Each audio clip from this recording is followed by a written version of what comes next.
Bonjour Valérie, Bonjour Yann, tu vas bien? ça va et toi? Très bien. Alors aujourd'hui, j'ai Valérie Géron qui est avec moi de chez Positive Impact. Valérie qui s'occupe de stratégie de développement durable, mais elle va nous en dire plus. Valérie, explique-nous un petit peu ce que tu fais exactement. Donc en fait, j'accompagne les entreprises à se mettre en route par rapport au développement durable, donc par rapport aux enjeux de bouleversement climatique. Globalement, c'est des entreprises qui se rendent bien compte de ce qui se passe quelque chose, qui ont envie de se mettre en route. Elles ont déjà essayé en interne de mettre en place certaines choses, de créer des équipes, etc. Mais la réalité du quotidien a repris le dessus sur l'agenda et où ils se rendent compte que c'est assez complexe finalement. Et il y a tellement d'outils, il y a tellement de possibilités que c'est compliqué de définir justement à la fois une destination et un chemin pour arriver jusqu'à la destination. Et c'est à ce moment-là que moi, j'interviens pour poser le cadre, comprendre où ils en sont, vers où ils ont envie d'aller, étant donné l'activité de l'entreprise, leurs valeurs, leur vision du monde, et emmener en fait les équipes vers ce chemin-là, tant au niveau de la direction, définir la stratégie, définir les modalités, comment est-ce qu'on va mettre en place cette stratégie, étant donné la gouvernance, la gestion, le management qui est mis en place dans l'entreprise, et puis qui est-ce qu'on va faire monter à bord de cette stratégie, des spécialistes extérieurs, évidemment, parce que je ne sais pas tout faire, et aussi les collaborateurs, parce qu'eux savent beaucoup, ils connaissent super bien le terrain.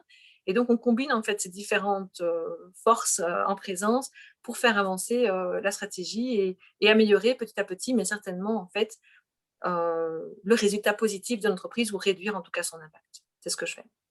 Alors Valérie, toi et moi, on se connaît de chez Ardennes Étape, qui est sur le web évidemment. Donc par rapport à ça, comment est-ce qu'on arrive du web finalement à la stratégie de marketing durable, enfin ou à la stratégie de développement durable?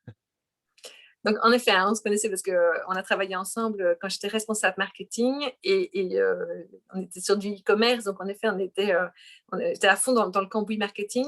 Mais dans l'entreprise, il y avait toujours une réflexion par rapport à l'environnement. Et personnellement, je la portais déjà assez fortement. Et puis, plus le temps est passé et plus ce besoin en fait d'être cohérente par rapport à mes valeurs prenait de plus en plus de place dans l'entreprise d'ailleurs.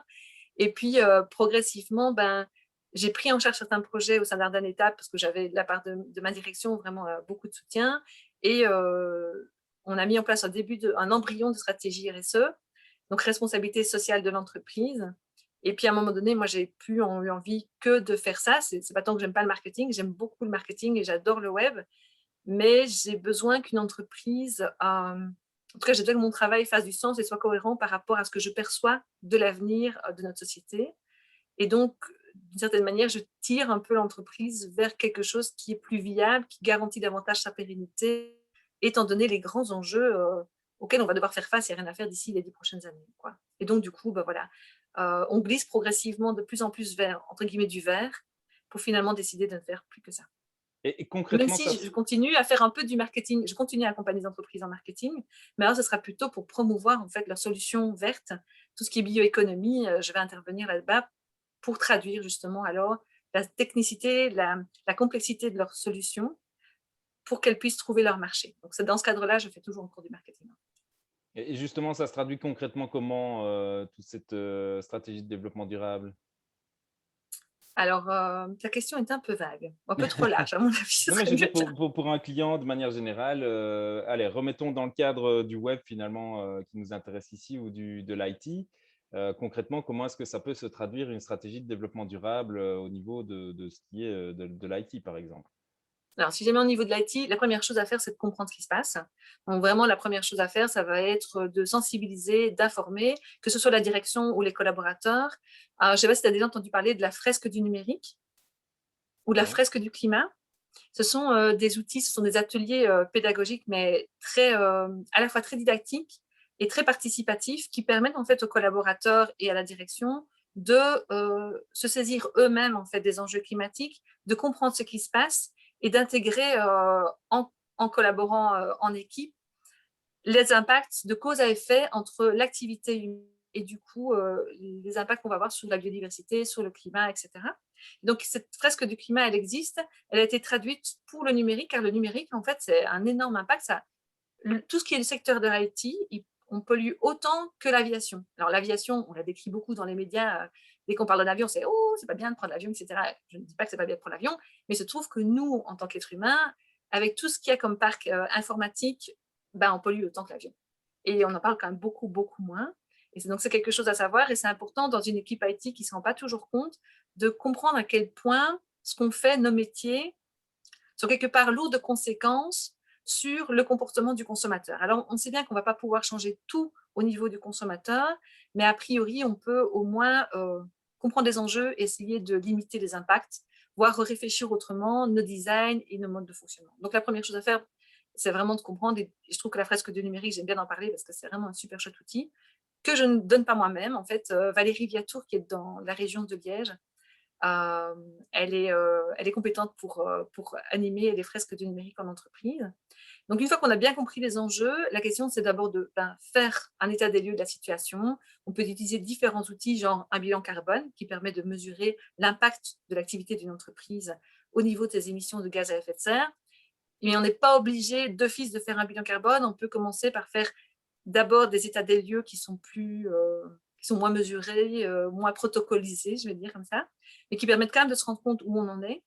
Et étant donné de où on en est, on définit aussi qui on est en fonction de notre mission, notre vision et notre valeur d'entreprise, du projet que l'ensemble des collaborateurs et la direction portent. Ben, qu'est-ce que nous, on a envie de faire, qui nous inspire dans les autres entreprises de l'IT et qui nous permettent de se projeter et de dire, ben, tiens, si on avait un projet inspirant et engageant qui nous dynamise tous, ok, on le définit ce projet, ben, okay. Une fois qu'on sait où on est, on sait où on veut aller, ben, il faut créer toutes les petites étapes ensemble qui nous permettent d'atteindre cet objectif-là. Et donc ça d'une entreprise à l'autre, on va combiner différentes expertises, différents projets, parce qu'on ne va pas se tracasser que du parc informatique, on va aussi se tracasser des autres impacts de la vie de l'entreprise. Comme tu l'as dit, il y a des entreprises dont ça fait partie de l'ADN de mettre ce genre de choses en place, mais les entreprises où ça n'est pas forcément dans l'ADN, comment est-ce qu'on arrive là-dedans à mettre ce genre de solution en place? On n'y arrive pas. Donc, je suis peut-être un peu cash là. Donc, je suis un peu cash en disant ça, mais je ne travaille pas avec des personnes qui n'ont pas envie parce qu'elles n'ont pas envie.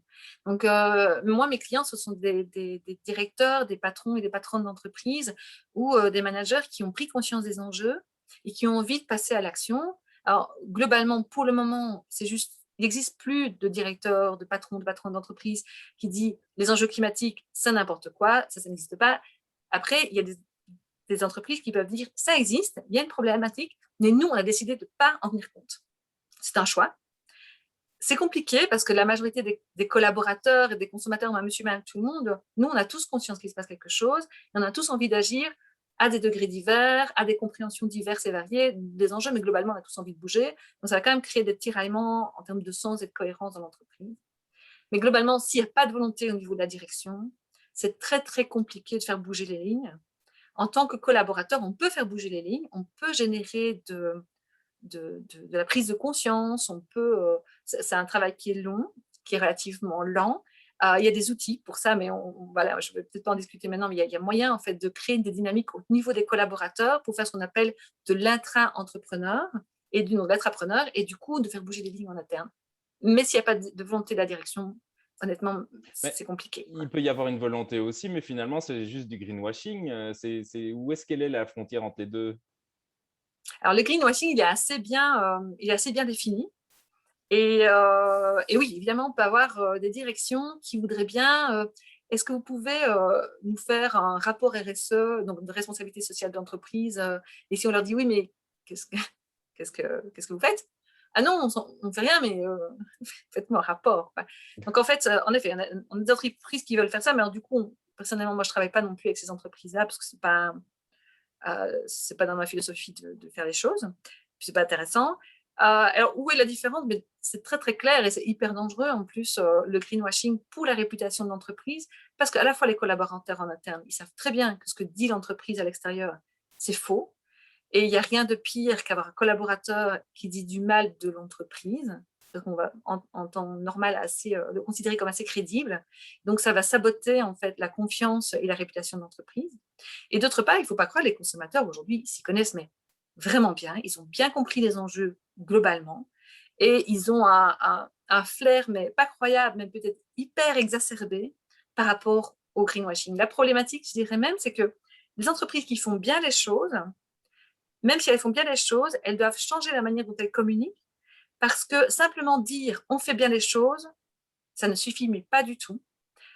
Prouver un peu qu'on fait bien les choses, ça ne suffit pas les choses, il faut le prouver de manière mais hyper spécifique, avec des chiffres, des données, des témoignages, montrer ce qu'on fait, parce que les entreprises ont tellement floué la confiance des consommateurs et des collaborateurs qu'aujourd'hui, c'est un sujet qui est vraiment très, très sensible, quoi, vraiment. Donc, il y a des outils, en fait, pour analyser le greenwashing.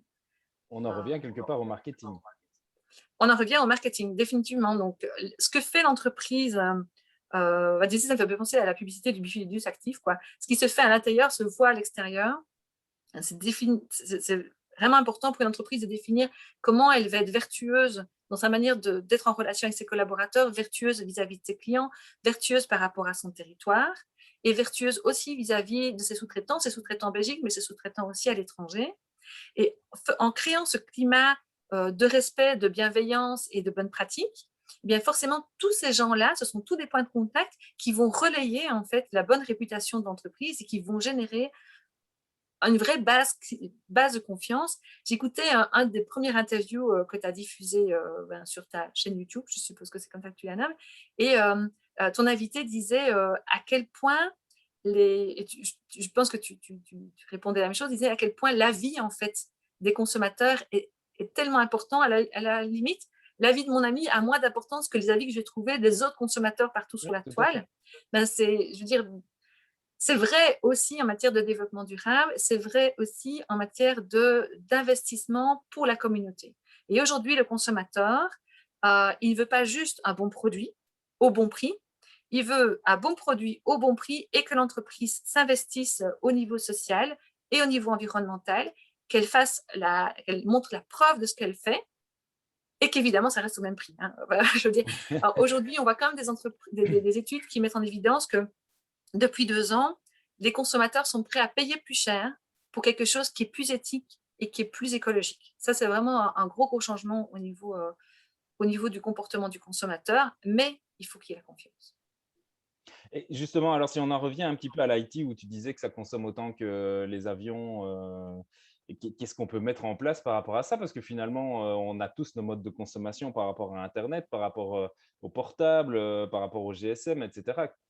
Et en plus maintenant avec le télétravail, qu'est-ce qu'on peut mettre en place par rapport à ça finalement? Euh, tu sais, je veillais, pardon. Et dans les médias, on fait pas mal on crie pas mal sur les big data et sur les clouds, etc. Et je suis quand même aussi du genre à râler sur les clouds. Et ceci dit, en fait, on se trompe vraiment de cible parce que la problématique, c'est cet ordinateur que j'utilise pour parler avec toi, mon téléphone. Et donc, ça, en fait, ça consomme un tiers de la consommation énergétique, elle est nécessaire pour moi l'utiliser, mais un tiers de la consommation énergétique de l'IT, elle était nécessaire pour produire en fait cette machine. Et on sait aussi que nos téléphones, nos ordinateurs, d'abord on a explosé le nombre d'appareils qu'il y a sur Terre et ça consomme 75% des ressources naturelles qui sont nécessaires pour l'ensemble de l'IT. Donc ce qu'on peut savoir, c'est quand je suis dans une entreprise, on est combien à avoir un ordinateur portable, un deuxième écran, donc moi j'ai un deuxième écran là, et puis encore un téléphone et des imprimantes. Enfin, je veux dire, on a plein d'appareils. Et donc, la première chose à faire, c'est d'augmenter la durée de vie. Alors, ça va faire super plaisir aux directeurs financiers si on augmente la durée de vie des PC. Et donc, du coup aussi, former les collaborateurs à bon usage de l'ordinateur portable.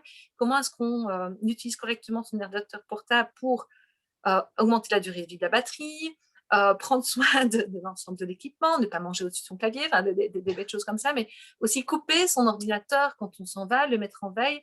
Oui, c'est vrai, c'est tellement plus clair de coup je fais bouger ma souris et le matin, tout de suite, mon ordinateur est prêt. Oui, mais est-ce que c'est si grave si tu perds 30 secondes le temps qu'il s'allume? Enfin, je pense, et mettre en évidence cette consommation en fait qui est liée à l'utilisation de nos ordinateurs au travail, que ce soit à la maison, en télétravail ou pas. Donc ça, c'est vraiment la première chose. Prendre conscience des impacts, améliorer la manière, les usages qu'on en a, augmenter la durée de vie, augmenter la réparabilité, et puis vraiment se poser la question de dire, est-ce que j'ai vraiment besoin de ce device en plus, quoi? Est-ce que j'ai besoin d'un système avec 4 écrans? Je me rappelle à un moment donné, j'avais une de mes collègues, elle avait un ordinateur avec 4 écrans, c'était trop génial, on voulait tous le même, mais globalement, est-ce que c'est vraiment indispensable? Donc ça, je pense que c'est une des premières choses à faire. Et puis, ben, après, c'est bien que tu dis parfois le problème en IT, c'est le connecteur entre le clavier et le siège de bureau, c'est ça? Ou la L'interface souris? chaise-clavier. L'interface siège-clavier, ben, donc là, après, il faut aussi nous éduquer, nous, collaborateurs et même consommateurs, puisqu'on sait que 80% de notre usage du web, c'est pour des vidéos sur YouTube, des vidéos sur TikTok, etc. Et c'est pas parce qu'on est tous sur Coursera en train d'essayer d'upgrader notre niveau de diplôme et de compétences, quoi. Donc, pas du tout. On n'est pas en train d'écouter des MOOC et des conférences sur l'aérospatiale. Non, c'est parce qu'on fait du Mais ça, divertissement. je veux dire, c'est quelque chose qui ne va pas aller en s'améliorant parce que finalement, aller sur YouTube ou sur TikTok, regarder des vidéos. Moi, j'ai ma fille de 13 ans, elle est tout le temps là-dessus. Donc, ce sont des consommations. Avant, on regardait la télé. Maintenant, je vois, ils sont en train de regarder des vidéos sur YouTube. Enfin, tu vois, par rapport à ça, on peut donner comme conseil, comme consigne, comme avis. Alors, la première chose à faire, ce serait, ben, quand tu vas loader tes prochaines vidéos sur ta chaîne, c'est de regarder quelle est la qualité indispensable qui est nécessaire pour diffuser tes vidéos. Et donc, notamment sur The Shift Project, qui est un think tank français qui réfléchit à tout ce qui est enjeu énergie-climat. Ils ont mis un tuto super facile à suivre pour compresser de manière intelligente ces vidéos avant de les diffuser sur le web, qui permet, on garde un certain niveau de qualité, mais elles ne sont pas trop lourdes. Donc, ça ne sert à rien, en fait, pour suivre une interview. C'est pas comme s'il y avait des super beaux paysages derrière nous à découvrir. On peut avoir une qualité, je sais pas, c'est du 380 et c'est largement assez, ou même pour se regarder. Globalement, c'est essentiellement le son qui est important. Donc, réduire. Je sais que ça va complètement à l'encontre parce que mes enfants ils disent oui, maman, j'ai trop envie de jouer sur la 4K avec la Ouais, PS, mais ouais. est-ce vraiment indispensable? Bon, apparemment, ils disent que oui, mais on n'est pas d'accord. Donc, réduire en fait la définition des vidéos qu'on regarde. Regarder, essentiellement, utiliser maximum les vidéos quand on est sur Wi-Fi. Si jamais vous devez absolument regarder Netflix dans le train, mais télécharger sur Wi-Fi vos vidéos avant de les regarder avec la 4G. Donc la 4G, elle consomme mais 4 fois plus que du Wi-Fi et de la DSL, quoi. Donc c'est vraiment super important Ah ouais. à savoir. Donc oui, surtout, et la 5G, on n'en parle même pas. Donc c'est vraiment super important de réfléchir à ces usages. Et puis peut-être qu'à un moment donné, il va quand même falloir que nous, êtres humains, nous changions nos comportements et que nous nous éduquions autrement. Et donc, un des projets toujours de The Shift Project, c'est vraiment d'éduquer à la sobriété numérique, à dire, bah, tiens, peut-être que aujourd'hui, je vais prendre un livre au lieu de regarder une vidéo. Est-ce que cette vidéo m'enrichit vraiment? Est-ce que le temps que je suis en train de passer à me faire happer par mon flux sur les réseaux sociaux d'une vidéo qui enchaîne et qui enchaîne, vous savez, en plus, Facebook, il vous l'envoie Ah, automatiquement à la ouais, ouais. suivante, et enfin, d'ailleurs YouTube aussi. Et YouTube Est-ce aussi. que c'est vraiment du temps qualitatif? Est-ce que c'est ça qui m'enrichit le plus? Est-ce que c'est le meilleur moment que je passe? Donc ça, on est vraiment sur de l'éducation, et tu as vraiment pointé la problématique, la plus grosse problématique, c'est nous les êtres humains, comment est-ce qu'on va faire pour arrêter un comportement qui est si fluide et qui est si addictif. Et du coup, ben, je t'adresse la réponse. C'est vous, responsable web et responsable design, de réfléchir à, tiens, OK, cet usage-là, cette stratégie marketing, elle est géniale parce que du coup, elle permet de capter l'attention de mon utilisateur, de le maintenir le plus longtemps possible sur mon site. Et du coup, je vais pouvoir lui pousser un projet, un produit, etc. Oui, c'est intéressant pour développer du chiffre d'affaires, mais est-ce que c'est éthiquement responsable de générer ce comportement-là auprès du consommateur? Et on sait qu'il y a certains designers, notamment sur Facebook, etc., qui ont quitté les entreprises parce qu'ils ont dit, là, en fait, on n'est plus dans de l'éthique. Là, ce comportement que l'on peut, grâce aux neurosciences, biaiser auprès du consommateur, est-ce que c'est vraiment ça que j'ai envie d'apporter au monde? Et qu'ils ont quitté parce qu'on avait franchi la ligne rouge, quoi. C'est vraiment une question de se dire, tiens, moi, en tant qu'entreprise de web développement, c'était pas très beau en français, Oui. est-ce que ce comportement-là est OK avec nos valeurs? Quelles sont les valeurs qu'on s'est fixées? Quelle est l'éthique qu'on s'est fixée? Et je suis certaine que les entreprises qui vont développer une éthique et montrer plus de respect auprès de leurs consommateurs que les entreprises qui veulent faire du push, push, push et du chiffre d'affaires, sur le long terme, elles y gagnent parce qu'elles génèrent de la confiance et du respect. Et donc, du coup, on y retourne. Parce que c'est pas un discours facile, ce que tu nous expliques ici quand tu compares, par exemple, par rapport au marketing et finalement, le discours un peu éthique comme tu expliques à un moment donné, le push, push, push, bah, il faut qu'on fasse de la publicité pour pouvoir faire du business. Donc, derrière, il faut utiliser les médias sociaux qui sont là pour ça, il faut utiliser YouTube, il faut utiliser, Google. Donc, c'est pas toujours, évident comme discours à entendre. Alors, c'est pas du tout évident comme discours à entendre. J'entends bien parce que donc on est vraiment dans, tu sais, on appelle ça l'économie de l'attention. Et donc, en tant que marketeur, le job du marketeur, c'est de dire: «Hé, regarde-moi, je suis là, achète-moi, achète-moi». Donc, on t'éduque, on te drill à trouver toutes les solutions créatives possibles pour faire du «regarde-moi, je suis là».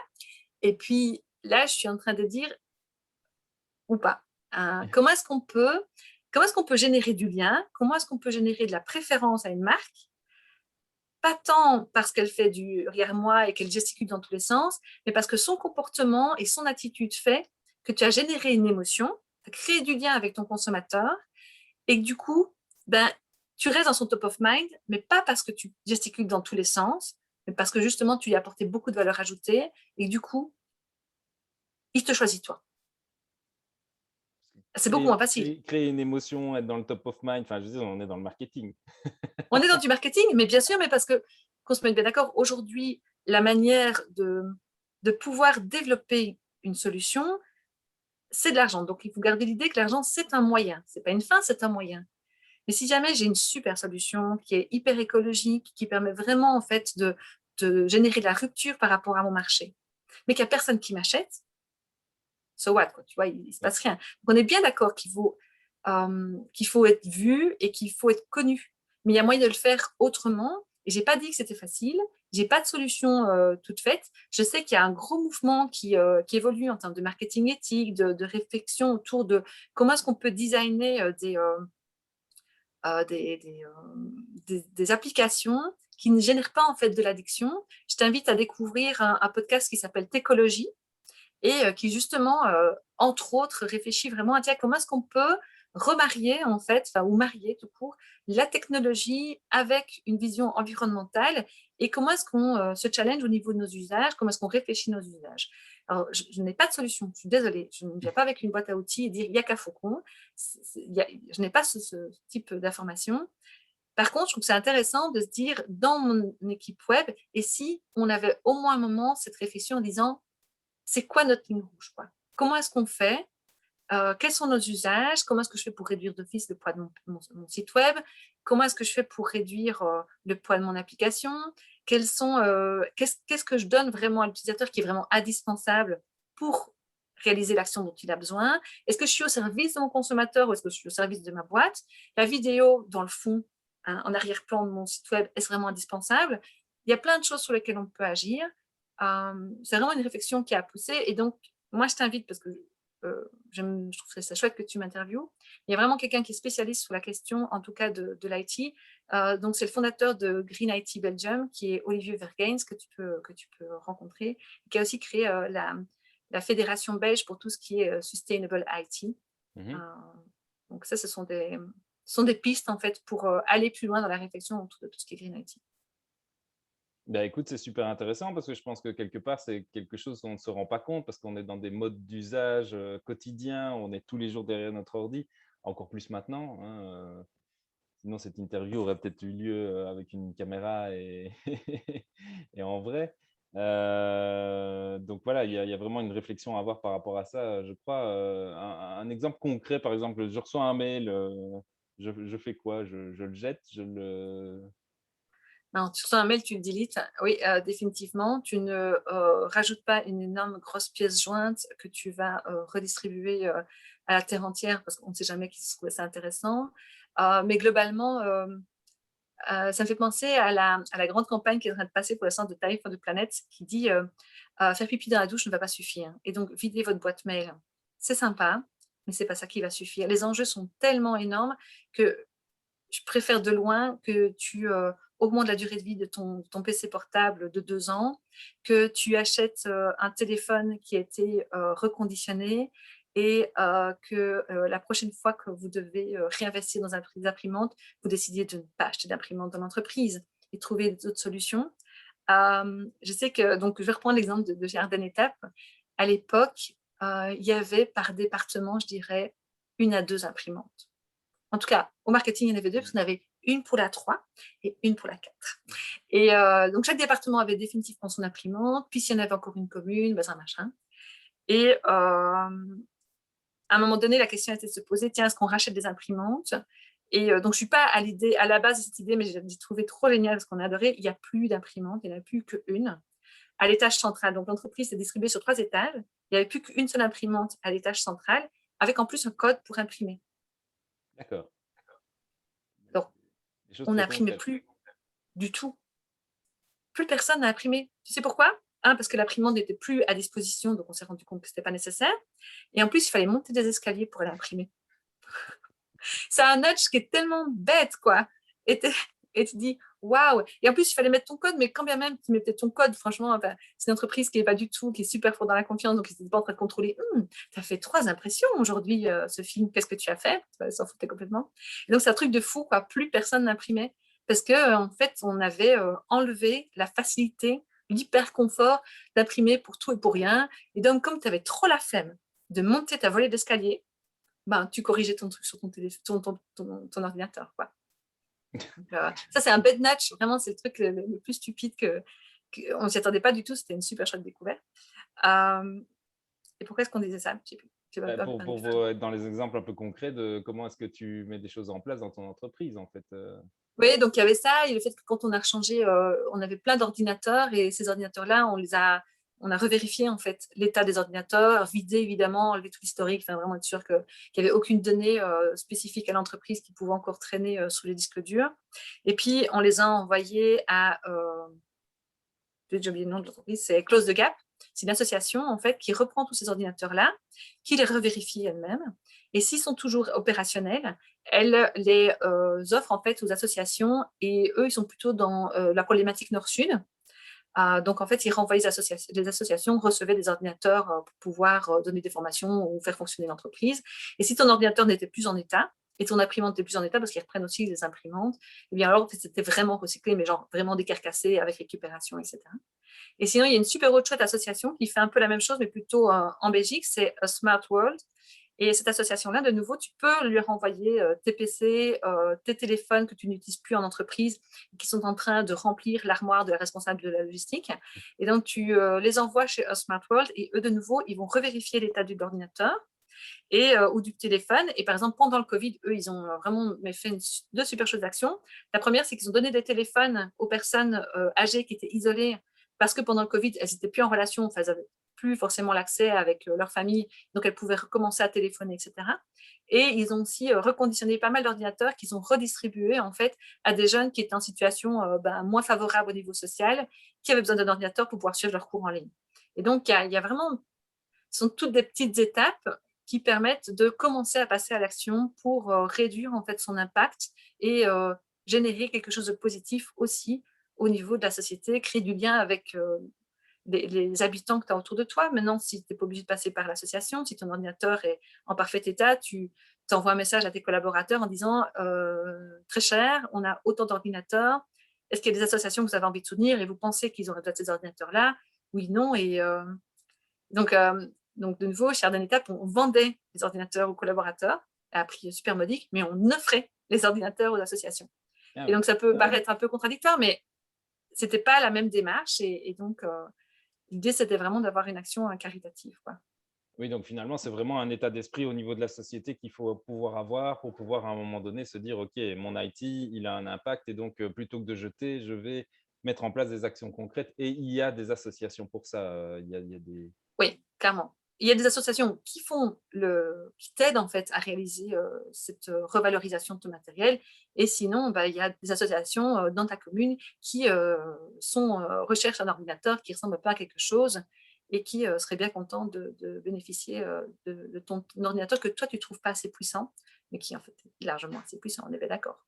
Et donc, comme tu disais, Ah, la augmenter la batterie tient durée plus de très vie, très longtemps.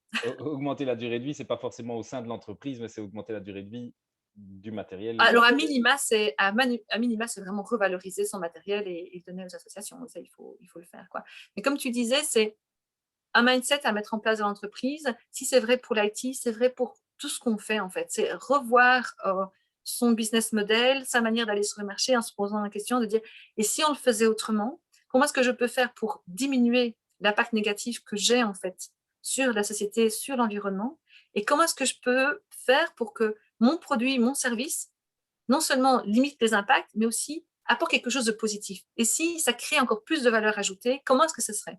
Et ça, c'est super challengeant, innovant et motivant pour les équipes de réfléchir autour du projet d'entreprise et de venir avec des idées et trouver la bonne manière de faire les choses. Quoi. Alors après, on a des très grands projets qui sont sur le long terme. Oui, il va falloir budgétiser, il va falloir réfléchir. Mais on peut avoir aussi des quick wins ou des plus petits projets qui ne sont pas tant hyper impactants d'un point de vue environnemental ou social, mais qui sont surtout impactants au niveau de la dynamique de l'entreprise et de la motivation des collaborateurs en disant « Ok, on est en train d'avancer vers la bonne direction. Moi, je m'investis parce que j'ai confiance que sur le long terme, on va changer les choses. » quoi.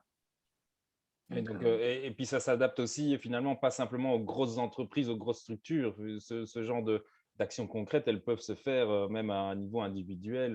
Ben, pour toi, pour moi, bien sûr. Quoi. Tout le réseau d'indépendants qu'on connaît, tout le réseau de TPE qu'on connaît. Ben, alors, il faut bien se dire qu'en général, dans les indépendants, le TPE, ben, l'ordinateur de papa ou de maman retourne dans la chambre de l'ado et puis va servir. En général, on a tendance à allonger la durée de vie. C'est quand tu te retrouves avec 10, 15 ordinateurs, ben, qu'est-ce que tu en fais? Tu as déjà donné à tous les étudiants de tes collaborateurs un ordinateur. Ouais. Donc, vraiment des petites actions un peu concrètes comme ça qu'on peut mettre en place au sein des entreprises. Et puis finalement, après, derrière, on en revient finalement quelque part un peu au marketing, puisqu'on travaille l'image de marque de l'entreprise qui va… et là, on n'est plus du tout dans le greenwashing, on est vraiment dans Alors, les valeurs de l'entreprise qui finalement reviennent à l'environnement qui est fondamental je à vais l'heure quand même actuelle. mettre un bémol par rapport au greenwashing. La problématique du greenwashing, imagine que ton entreprise soit super polluante, mais tu es trop gentil. Tu as donné tes ordinateurs à Smart World, tu es vraiment une entreprise sympa, toi. Non, ça ne marche pas comme ça. Donc, il faut quand même que dans ta communication, si tu dois communiquer par rapport à ton engagement sociétal, il faut que ce que tu fasses soit à la mesure de l'impact négatif que tu as sur l'environnement et sur la société. Si jamais c'est anecdotique, donc il y a le greenwashing, c'est dire quelque chose vert alors que tu ne fais pas quelque chose pour l'environnement. Ça, c'est du pro-greenwashing. C'est inventer des logos, des labels qui n'existent pas. Mais le greenwashing, c'est aussi dire, vous avez vu, comme nous, c'est trop bien, parce que notre quart de bouchon, maintenant, il est en plastique recyclé. Oui, mais toute la bouteille, tout l'emballage, ça ne va juste pas ce que tu fais. Quoi. Donc, il faut que ce soit proportionné. Donc, seulement, il faut que ce soit proportionné. Et puis, évidemment, il faut faire la preuve, montrer tes chiffres et montrer que ce que tu fais est cohérent par rapport à l'impact que tu as. Donc, ça ne suffira pas en termes de réputation, mais c'est déjà un premier pas. C'est une manière de créer, en tout cas, un intérêt, un engagement en interne comme en externe. C'est clair qu'ici, je pensais plus à des sociétés de services comme nous, mais bon.